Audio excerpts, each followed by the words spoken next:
Pejabat Perdana Menteri keluarkan kenyataan bahawa Dato' Sri Anwar ada sakit belakang sampai perlu rehat. Aduh. Sentiasa tengok Dato' Sri Anwar lari sini lari sana di Parlimen. Dah umur 78 tahun.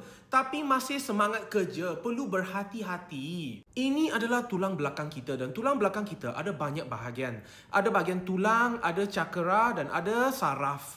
Dan apabila ada proses penuaan, ada perubahan yang besar kepada tulang belakang kita. Nombor satu, dalam proses penuaan, tulang belakang boleh jadi semakin lemah dan boleh retak. Yang ini kita panggil osteoporosis. Nombor dua, bahagian cakra atau tisu lembut boleh semakin nipis sampai tertekan kepada saraf tulang belakang dan sakit tulang belakang. Ada banyak kes sakit tulang belakang sampai perlu buat pembedahan tau. Letak besi dan letak skru kepada tulang belakang. Macam ni dan juga macam ni. Dato' Sri Anwar memang seorang yang rajin bekerja. Semoga Dato' Sri cepat sembuh. Jika ada apa persoalan, boleh komen di bawah. Jangan lupa follow, like, comment, save. Terima kasih.